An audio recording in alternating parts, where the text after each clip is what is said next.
Hi, this is Damian Howard and you're listening to Retrospectives with John Broughton on Casey Radio 97.7 FM. Once in a while, you might find it. That's right. Okay, just to get us started, was it always inevitable that you would follow other members of your family into music? It's something, John, that I've been brought up with, music in our family. I come from a large family and 7 of us, and I'm the youngest, so I've grown up in a family where music's always been a big part of our upbringing, and I suppose it was inevitable that I would follow my siblings into the music industry. At a young age, I watched them as they had some success in the 80s with the Goanna Band, and so it was certainly something that I looked at and thought I'd love to pursue when you see your older brothers and sisters doing that. Your Irish heritage shines through in your music, particularly with the Ploughboys. How aware were you of your Irish heritage as a young lad growing up? It's funny, John, I grew up down, the family come from just out of Warrnambool, so down on the southwest coast of Victoria, and we, of course, that area has a very strong Irish heritage. Killarney, the Shire of Belfast, which was Port Fairy originally, and so there's a really strong Irish connection there with Koroit, and I suppose growing up we were a little unaware of our ancestry until my father actually found out a little bit about his forebears, and yeah, it's incredible the stories. And I think when we grew up down there, even though it wasn't obvious to us at the time, there was certainly a connection. We grew up singing the old Irish songs, and in fact a lot of people down in that area in Warrnambool, my parents' friends, they would, a lot of them weren't direct descendants, but they still had like an Irish brogue and accent, and so I suppose it was a lot of the songs when I was introduced to Irish music in a professional sense they were quite familiar, a lot of the songs, so it's a pretty natural progression, I think, and it's been a great journey to find out exactly where our ancestors come from, and the stories that go with that. The stories of my great-grandfather he was actually one of the miners at the Eureka Stockade. He was Patrick Howard from Dublin. So, yeah, it's been a great journey, I suppose, in finding out more about my own heritage. I would assume there was a lot of music in your household as a child? There was. My mother was and still is a pianist, and she helped us when we were growing up with our singing and was always encouraged in the family. She was always playing around the piano and we'd sing, and it was music was a very natural thing in our household growing up, and we would always be out performing for local charities, weddings, churches, parties, anything, funerals, all sorts of things. And it was a very, natural thing in our family to sing and play music. And so I owe that to my mother, really. She encouraged me too from a young age to take up piano, and I got classical lessons, so she was probably the instigator. My dad's a great whistler and could play Smoke Gets in Your Eyes, but he was more adept at cricket and football, so we got the sporting side of things from him. So. When you started songwriting yourself, what do you recall of, or when did you start for first thing, and what do you recall of some of your early songwriting efforts? I probably started like anyone who's taken an interest in music back in my teens, and I suppose the hardest thing for me looking back was I was living in the shadows, a little bit of an older brother and sister, but in particular a brother who was a songwriter and had a #1 hit in Australia, so it was hard because you're always getting comparisons, and that was a difficult thing to have to overcome, just your own personal inhibitions. And I think once I sort of overcame those. It certainly it hasn't worried me since. But I think growing up, it was a little bit difficult because people used to have those comparisons. As to what I remember of what I wrote back then, I don't think I'd be playing much material from those early days anyway, John. So it was interesting, but it was terrific to, I suppose, be able to express.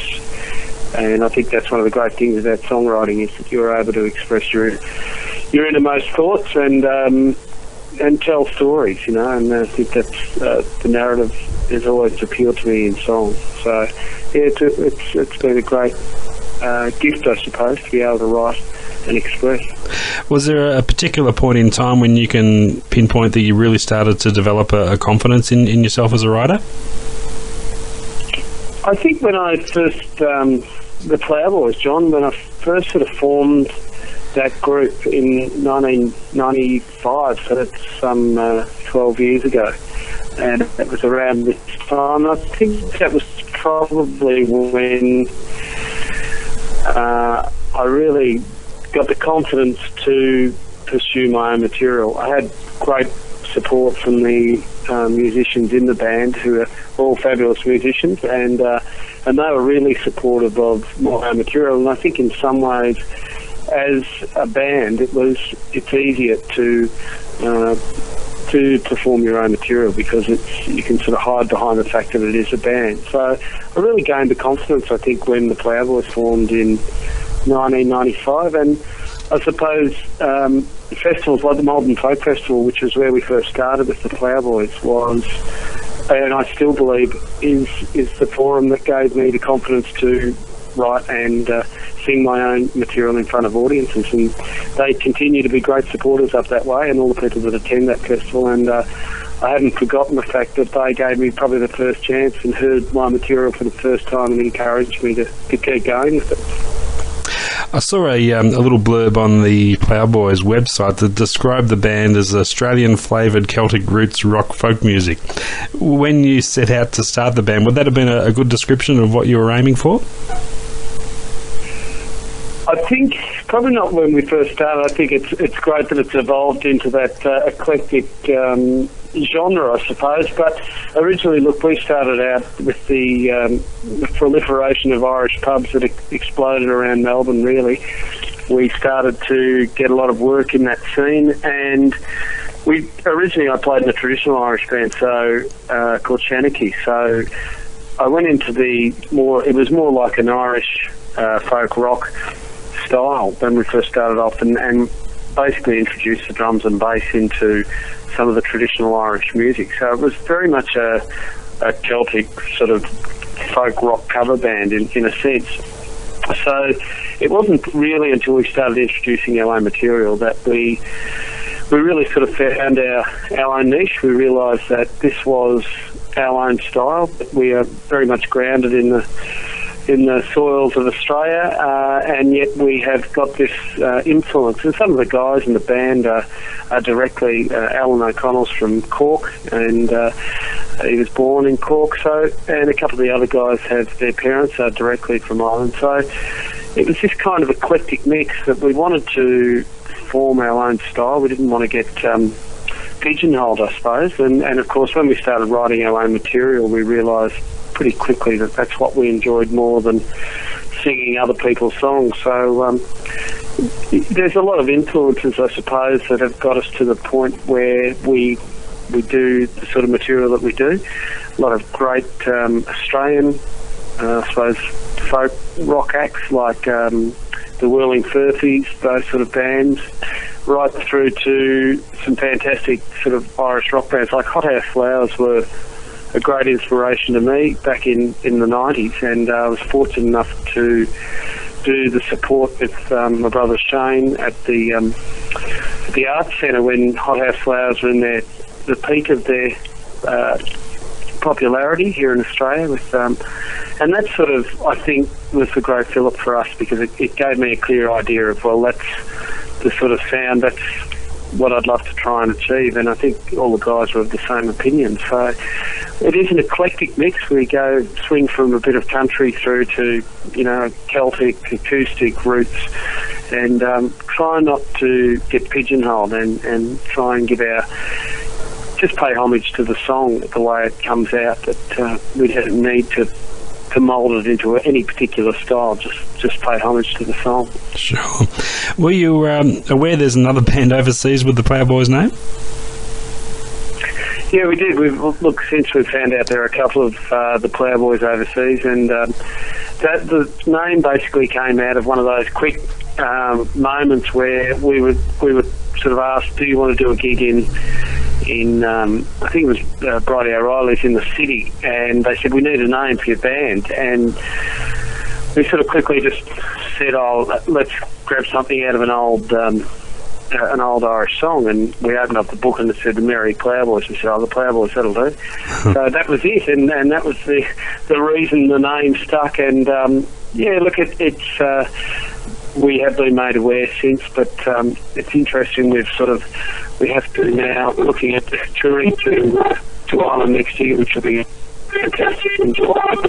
All of our media releases so far have all released the Australian Plowboys. So it's Australian in brackets. We're still looking at whether we should put a big map of Australia next to our name to identify who we really are. But there are a few different interesting incarnations of the Plowboys around the world. I've seen a few of them on the web, and very, very interesting. So anyway, it's good to share the name around, I suppose. Absolutely, yeah. So there is overseas interest in the band?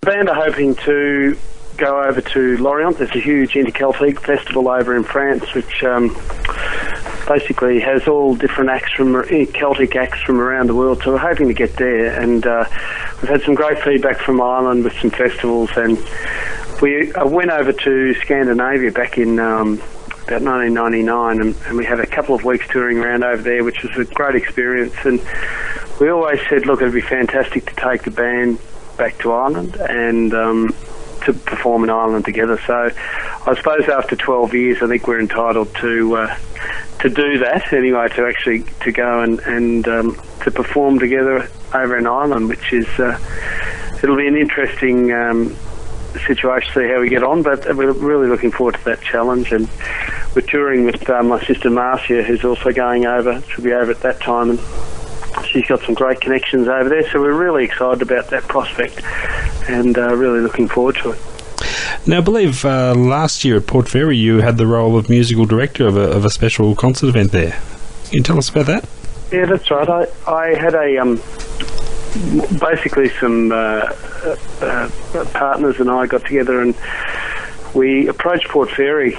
It was coming up to the 30th year of Port Fairy Folk Festivals, and I suppose there hadn't been anything really well documented on the festival, so we went to the festival and said, look, we'd love to tell it from a digital perspective, so on a DVD. So which was a fantastic opportunity to direct and produce a DVD based on, there's two parts to it. One of the parts was a documentary on the history of the festival, and that was a fantastic experience for me, because growing up down that way, I have seen the festival evolve, and so it was great to be able to tell that story.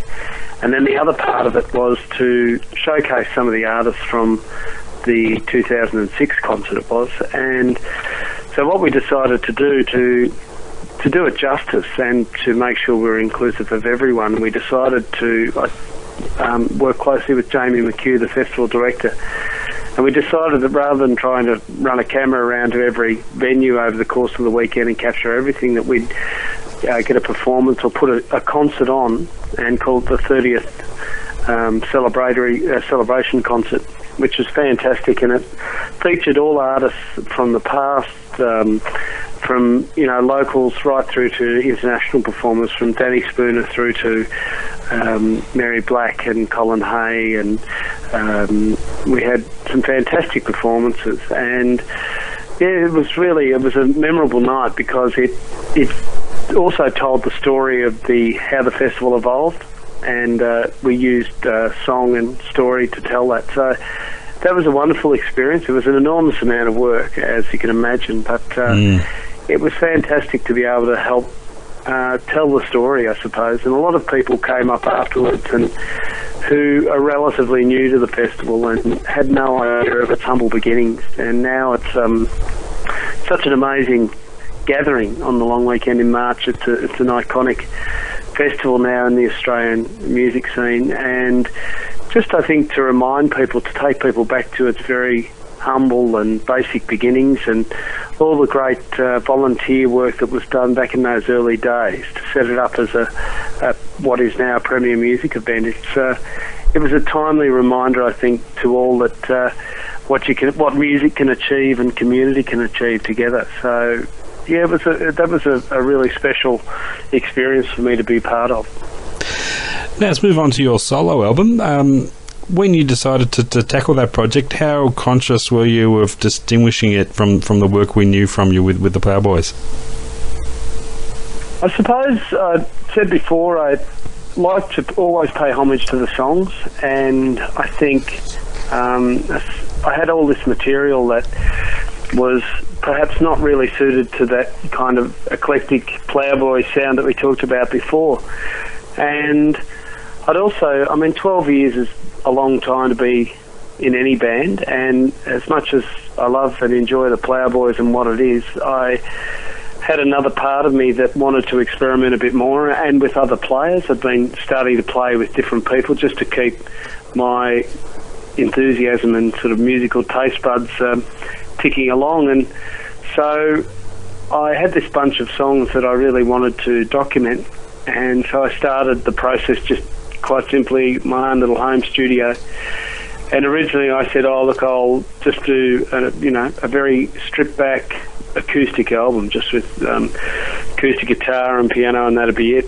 And of course one thing led to another, and people would drop round and put things down, and in the end it became a cast of thousands, which I loved. I just completely loved the whole process, because it you have to be very not only diplomatic but democratic in a band, and I think it was a great freedom to be able to do my own solo project, to be able to make decisions based on the sounds that you wanted to hear, and it was really liberating, and it's been a liberating experience to do as well. It certainly renewed my enthusiasm for the Ploughboys as well, and I think that's the beauty of doing a solo project, is you can step away from a beast I call like the Ploughboys, and you can always come back to it, and it's always there. But the solo project's just given me a great chance to play with other people, and I suppose I quite consciously made the two acts very different in sound. The solo album's much more I suppose it's got a little bit more sort of rock undertone in terms of electric guitar and less, I suppose, fiddles and what have you. But certainly the Ploughboys came, and all the members of the band, they did little bits and pieces here and there, so they certainly had an influence on the album. But I got to play with some great players, and I'm really rapt to have done that, and I look forward to doing some more solo material, because it is liberating and it is exciting to do. And I think, speaking before, it was the first time that I probably had stood on my own 2 feet and said, look, this is me in my own right, and this time I can't hide behind a band. So it was great to be able to sort of come out of the shadows, if you like, and be able to do that. And I've just enjoyed the experience immensely. In fact, I've got a gig coming up, John, with the band that I've called the Gentle Souls. So it's on the 16th of December at Wesleyan. Yeah. It's a beautiful little venue.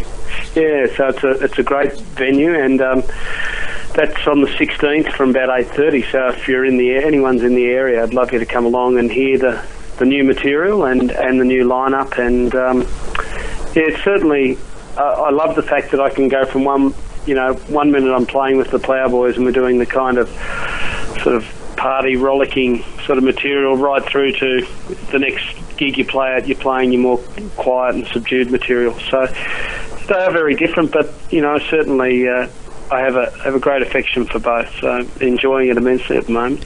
So you've got a happy medium happening there between your solo work and the band. You don't foresee a time where you may have to make a choice of some sort? I don't think so. I mean, I suppose with the Ploughboys, it's something, as I said, once it's 12 years is a long time. We've been through ups and downs and various lineup changes, and that's always difficult. But I think we've identified that, it's a bit like a marriage. I don't think we'll be going anywhere too soon. We seem to be stuck with each other. So each of the members of the band they've always got something on the go. They've got another project happening. So for me, it's great to have that other outlet. And I can't foresee there's ever going to be a problem because musically they are so diverse, the two acts. So yeah. I think the two acts can coexist. I think that's just part of what we have to do as well. I think in Australia as musicians is we have to diversify to survive. Basically, there needs to be you need to have a few fingers in the pot because it's a small country really and demographically, so we need to be able to have a few different approaches. So I think they can coexist. And sure. I've been doing a lot of work with other musos as well and production work, and with people like Kutcher Edwards. He's a fantastic muddy man. He's a singer-songwriter, and just writing with other people as well has been a really great experience of late. So yeah, I think there's a really lovely balance there at the moment, which I'm happy to continue. So, what about performing solo in acoustic mode? Are you comfortable in that situation too? I had a recent gig up at the Melbourne Folk Festival where they asked me to perform in my own right, just solo, and it was a fantastic experience because I suppose I haven't done a lot of work on my own, and it was just fantastic to sit down with my guitar and just play the songs, strip right back. So it's also lovely to be able to not be locked into a rigid format of a song. So if you want to take a song somewhere musically, or whether you want to cut something out, or you're not relying on the rest of the band following you. You can sort of just make those decisions. And the same with the set list. If you feel like doing a song that perhaps isn't on your set list that you'd planned, but you think that'd be appropriate, you can slip it in or take one out. Or it's a great feeling to do those solo gigs. But it's also a lovely experience to have people, I suppose, elaborating your music. So which is a great thing as well. So yeah, look, I love the fact of being able to play on my own. I think there's a great freedom there, but there's also great safety in numbers, John, when you've got people around you yeah. as well. Talking about your songwriting, what looking at the songwriting process for you, what aspect of songwriting do you labour over the most when you're sitting down to write a song? I suppose songs come out in different ways and from just different inspirations. It might be a lyric that gets the inspiration going for a song. It might be a chord structure, or it might be a melody. There are many different ways, but I think the thing that I like to, I suppose, labour over, some songs come out quickly, but the ones I do like to labour over lyrically, I like to make sure that I get the lyrics right, because it's the message, it's the story that to me is the most important thing. It's the thing that defines a songwriter, I think, is the way that they're able to express lyrically. And so that's the thing that I really always try and really work on, is just to make sure that I'm getting the message across. And I think that's important for people to understand, that the songwriting process, whether it is the melody that you work on, or there is always something that you do have to craft and really mould into shape. And I think that, for me, it's lyrics is what I love to make sure that I get right. Now, you mentioned Mary Black earlier, and I know Shane and Marcia have both worked with Mary, but I believe you also had a song of yours on her Full Tide album recently. That must be a fantastic feeling to get that kind of stamp of approval from a fellow musician. Oh, it is. It's a great thing, and someone of Mary's calibre too. I think the thing with songwriting is that number one, it's about expression, and number two, I think the greatest thing that you can get from songwriting is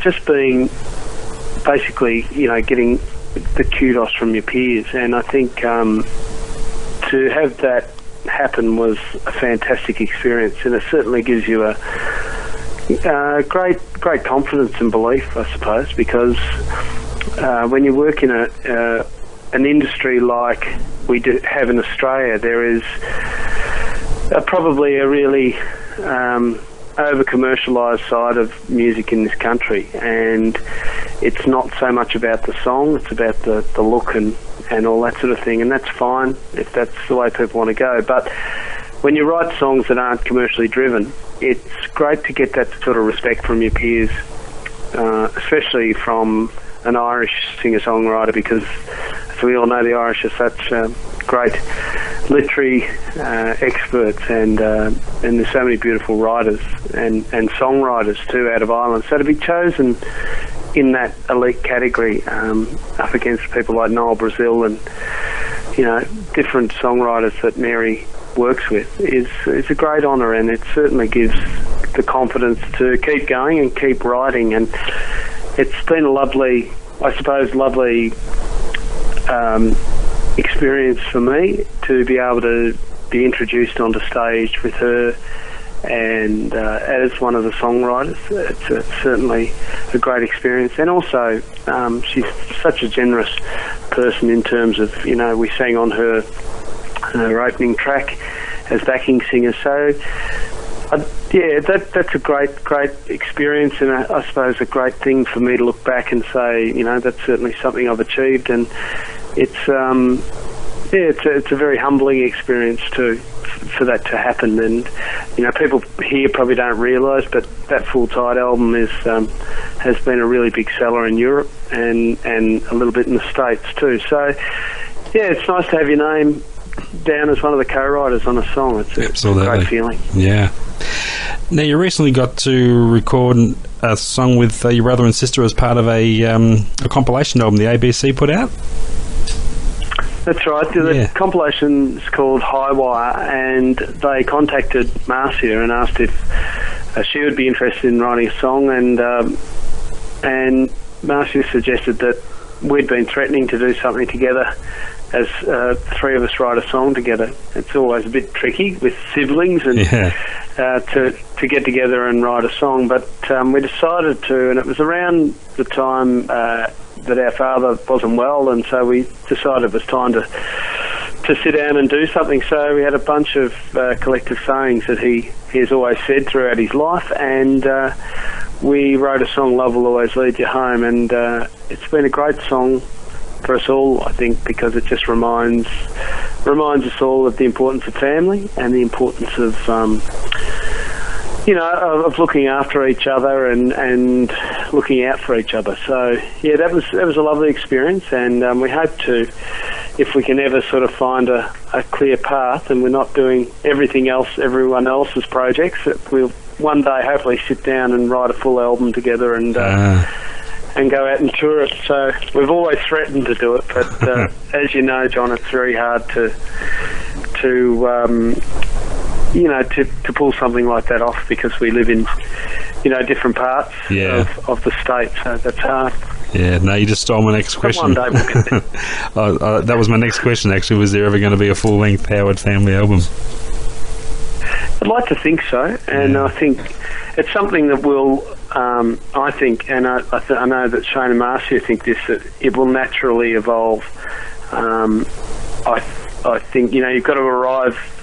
As an example, we sort of half talked about doing it, and then I think I was doing my solo album, and then Marcia was doing hers, and Shane was busy with other projects, and we've all got our own things going on, and that's, I suppose, the other thing is that people understand creatively how much time and effort goes into making an album. It's not something that's just recorded quickly and put out. I mean, I think my solo album, just the pre-production and the recording and just the editing and getting it all right, it took probably 6 to 8 months.